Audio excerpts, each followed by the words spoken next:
Hi, this is Professor Peter Nash from the Department of Medicine and Rheumatology, University of Queensland. Welcome, Dr. Grenningloh, and thank you so much for your time today. Thanks for having me. So every month we try to interview someone who's put together a very interesting paper. We're all very interested in the BTK inhibitors.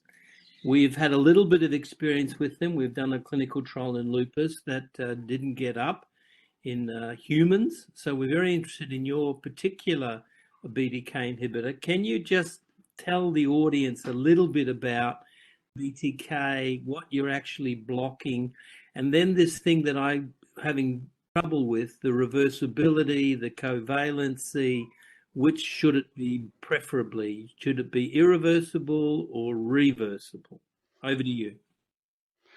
Okay, I'll start with just giving some background on BTK itself and which pathways it's involved in.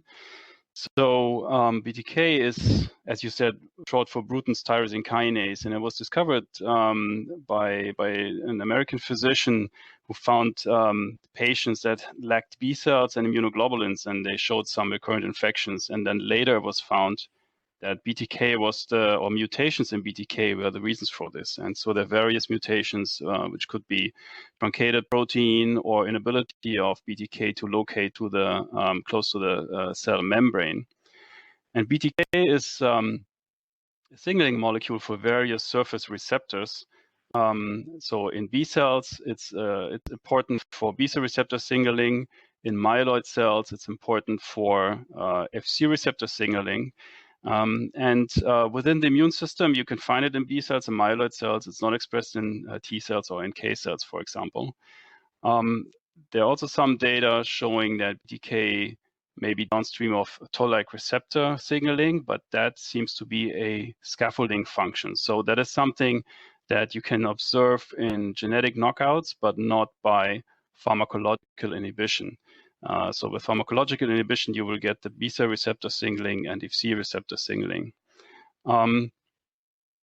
So why is BTK interesting? So both in RA and SLE, cells drive the pathology by producing antibodies, and these autoantibodies can form immune complexes, and that in turn can activate myeloid cells, and then they can cause tissue damage. The B cells are also able to process and present antigen that can sample using the B cell receptor, and they present that to T cells, thus activating them. So BTK plays an important role in several pathways that are important in B cell-driven autoimmune diseases.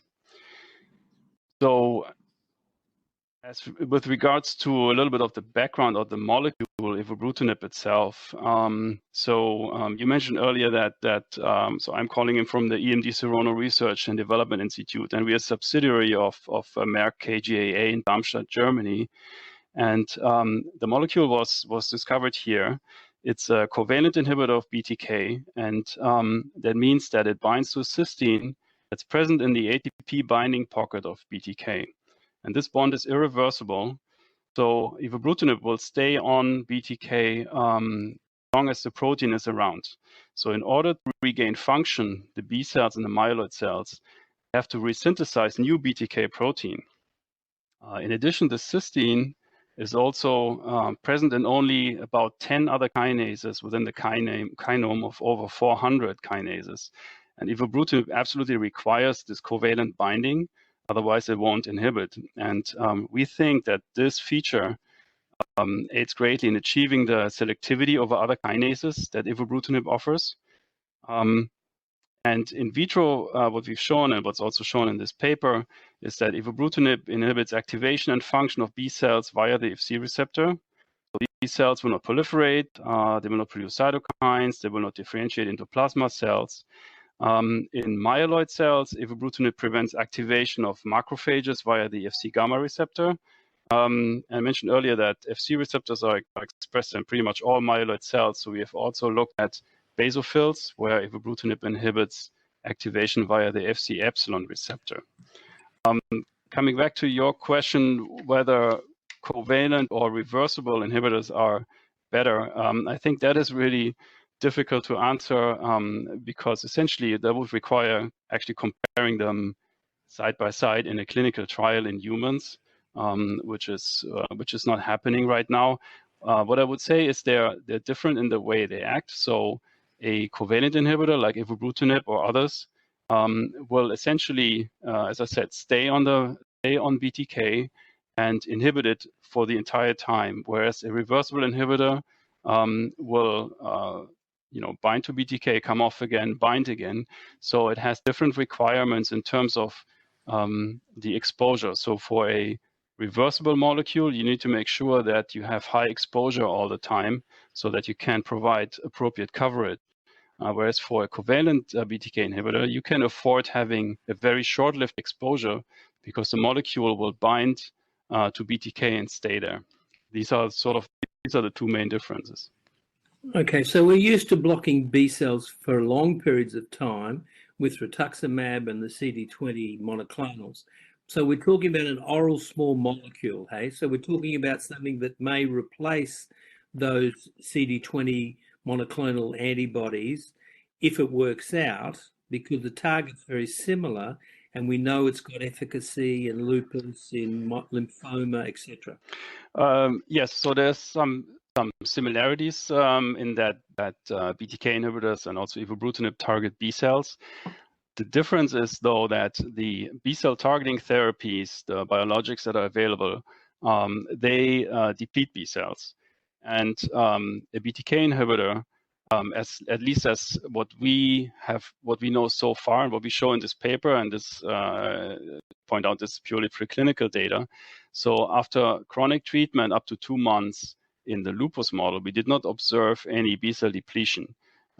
We did observe a normalization of B cell subsets and also T cell subsets to what you would find in healthy mice, but no depletion. And that was somewhat surprising because based on the knockout data, both in animals but also in human BTK mutants, one might have expected B cell depletion, but with pharmacological inhibition, that's not what we observed. And obviously, that is something that we are also following during the clinical trials to see what is actually happening in patients. But we do not have these data public yet. So that's a critical, important difference. Thank you very much.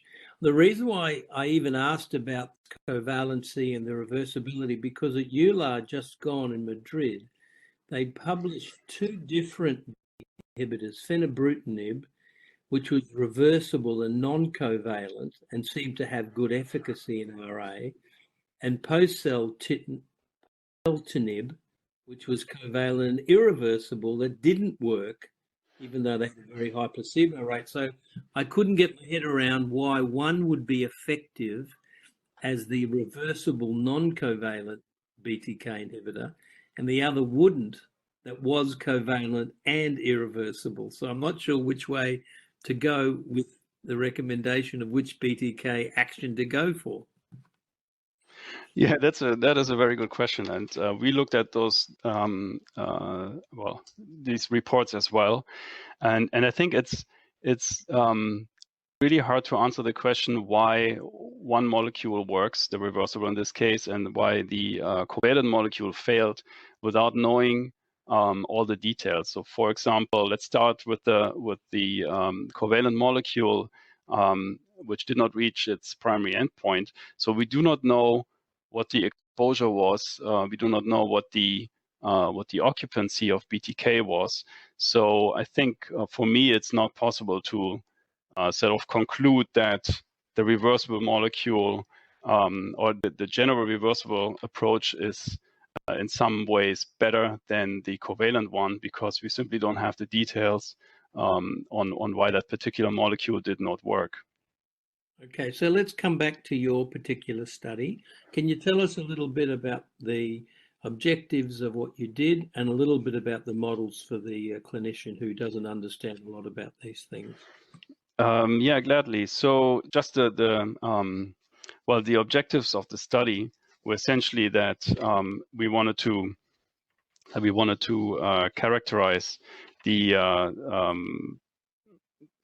molecule in vitro. So we were looking at basic things like kinase selectivity, activity in cells, in the B cells and the myeloid cells. Then to looking at effects of this prolonged BTK occupancy. So we wanted to see in vivo, in animal models, whether we can disconnect the exposure from the inhibition of BTK. Then we went on to show or to look for efficacy in preclinical models for rheumatoid arthritis and also for lupus.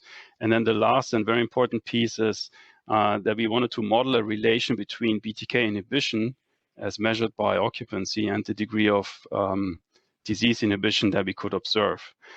And in terms of the models, if I just want to, I'm just going to go into detail mostly on the in vivo models. So we started with some quite simple pharmacodynamic animal models, just to show that evobrutinib inhibits its target cells. So we looked at B cells and mast cells. So if I just focus on the B cells, for example, we would dose animals with a single dose of evobrutinib, then draw blood at various time points, measure the exposure, and then also the ability of the B cells in the whole blood to be activated. And then what we showed is that we could, at early time points, as you would expect, you have some high exposure, you have a certain degree of inhibition, but at later time points, when evobrutinib was no longer detectable, we still saw significant inhibition, and that is the result of this covalent binding. And we did very similar experiments looking at mast cell readouts. And then from there, we moved to the complex disease models.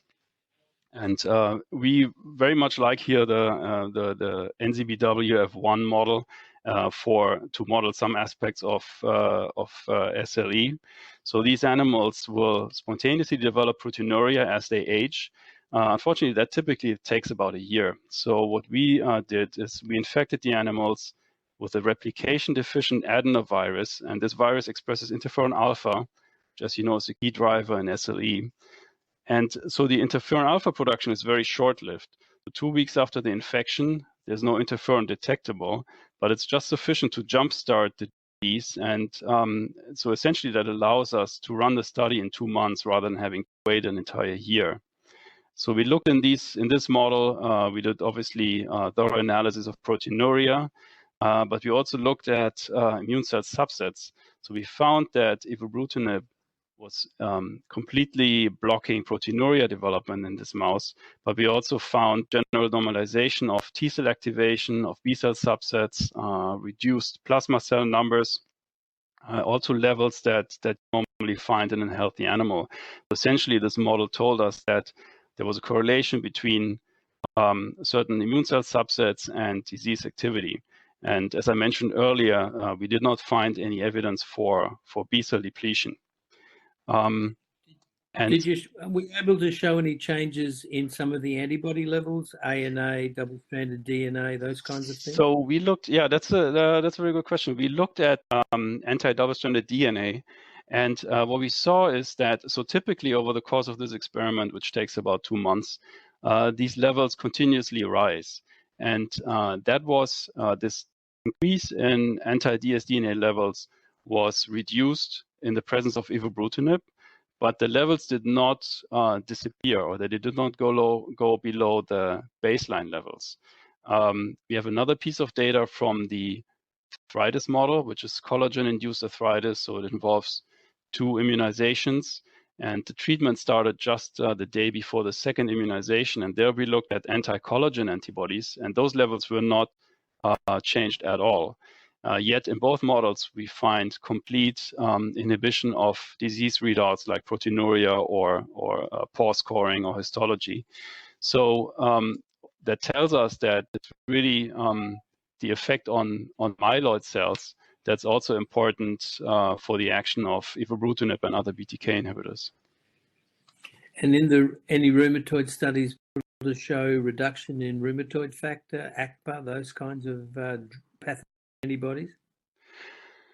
No, so this is a collagen-induced arthritis model. So we do not look at, or we did not look at those markers. What we looked at is collagen antibodies, and there was no change. There was no change there. We will be looking in the clinical studies more at the relevant data, but these are not finished yet. Okay, That's fair enough. So it's a fascinating area of future study. Where do you think you're going to go with your molecule? Where's the next clinical trials, human clinical trials that you're going to attempt? Well, right now, evobrutinib is being tested in 2 phase 2 clinical trials. So one in RA and one in SLE, which are ongoing, and it will be tested in a phase 3 trial in multiple sclerosis, and that trial was just posted recently. So these are the most immediate high impact studies. Do you think you'll have a lymphoma drug? Ooh, that is a strategic question. So we're really focusing on autoimmune diseases with this molecule, and basically cancer indications are not on the table at this point. They're not on the horizon. Fair enough. So the clinician's a bit worried that here you are blocking innate immunity, blocking B cell repertoire. Bruton found X-linked gamma globulinemia caused infection. Are you going to see infection or any hint of the safety side rather than the efficacy side? Right. So I just want to point out that it's a big difference whether you look at a genetic deletion or genetic function of BTK versus pharmacologic inhibition. So, for example, the B cell deficiency that you observe with the BTK knockout is not really something that we've seen with pharmacological inhibition, or the defect in TLR signaling, which you find in knockouts, is not something that you see with pharmacologic BTK inhibition. So I think it's it's not necessarily, or the findings from knockouts will not necessarily translate into what's going to happen in patients. Obviously, during the clinical trials, there's going to be, or there is, monitoring of safety aspects, but I cannot really talk about the safety features of these molecules. I would happily refer you to one of our clinicians for that. Fair enough. It's a bit early to know. Yeah. I also noted that 3 milligrams a kilo seemed to block more than 80% of your BTK occupancy. Is that a kind of dose that's going to be able to be got into humans? So the actual dose in preclinical models is typically for any inhibitor quite different from what's used in humans, simply because the metabolism of the molecules is typically faster, or a lot faster, in small rodents.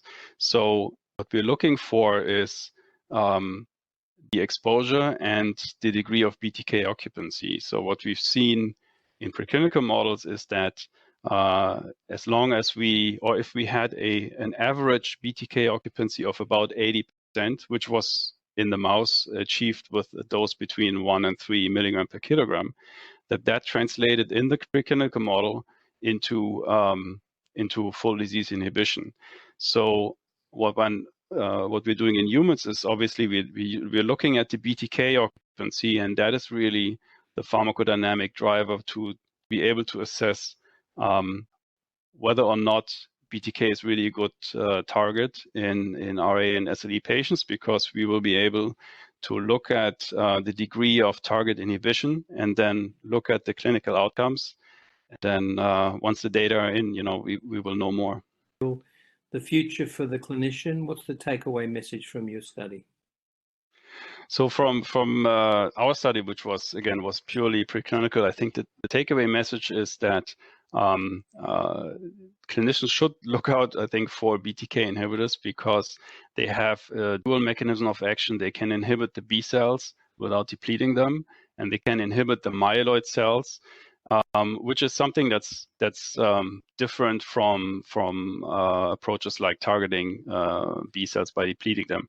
Whether or not that turns out to be better or not as good as existing approaches, again, that's going to be something that would have to be determined in clinical trials. But I think the exciting part is really the dual action on B cells and myeloid cells, and also the bit about the modeling that you can get with a covalent inhibitor, because you can directly measure how much of your target is able to function. And that is a great means to correlate that with any readouts, be it in preclinical models or also in humans. Excellent. So thank you again for your time, Dr. Roland. That's really been greatly appreciated. This is Cytokine Signaling Forum July Author Podcast. If you'd like to know more about this paper and others uploaded to the CSF website this month, you can find detailed slide sets are available in the publication section. Just go to cytokinesignaling.com. Please subscribe to this podcast on iTunes or other podcast media and visit the CSF website for more details. Thank you all very much.